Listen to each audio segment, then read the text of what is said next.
The main principal in NASA, who is Raila Odinga, and I think the chapter is now closed. They are now forging ahead to come up with the structures on the dialogue issue and the matters that might arise in terms of way forward as far as the dialogue is concerned. Nerima, do you see any weight being added by the other three principals meeting Uhuru Kenyatta? Because again, what does that say about their trust in Raila's word to what the meeting was all about? Because I would imagine if they trust fully what Raila told them about the meeting, then really there would be no need of them meeting Uhuru.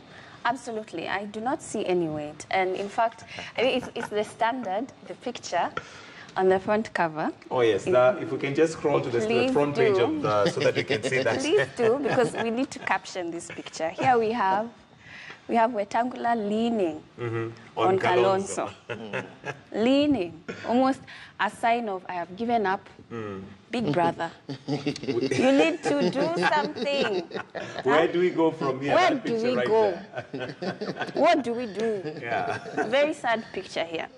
And so the fact that they are talking to meet with President Uhuru, it just basically shows that they are looking for legitimacy. It looks like they feel they've been left out of something extremely important, and they're beginning to see that perhaps they don't have as much influence and power as they thought within the coalition.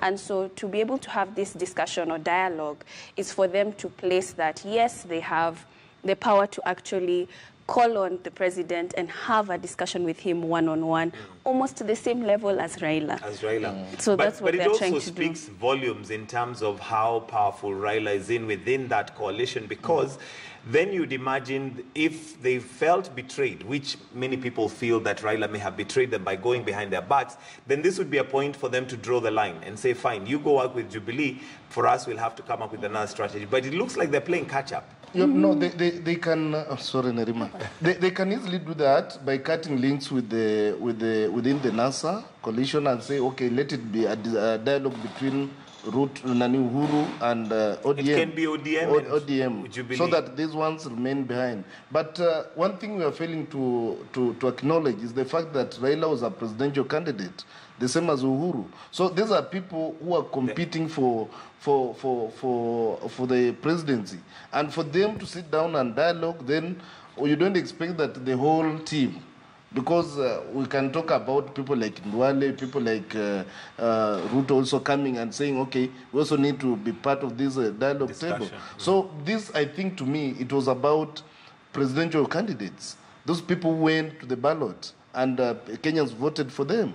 So Kalonzo, Wetangula, and Ndavadi should be able to swallow their pride and realize that the country now is bigger than their personal interests. Yeah. All right, Nerima, your thoughts on possibly the way forward for these principles. Do you see any light at the end of the tunnel in regards to whatever deal that they have with Jubilee, and whether this would have been an opportunity for them now to bolt? Well, when I see their actions, I keep thinking that it surely cannot get any worse than this. I don't know who is the advisor or strategist, because the more they seem to speak, the more confused they appear. And so for the future of their coalition, it would be for them to go back to their basics, go back to their base, retract, and form a united front. And stick with it. Because as soon as too many noises are coming from the same bomber, it looks confused, it looks like your house is on fire, and you don't know how to put the fire off. Absolutely. Well, this is Morning Express, and we're just looking at some of those stories making headlines. So for now, we're going to take a short break, but do stay with us. We still have other stories coming up, and also looking at what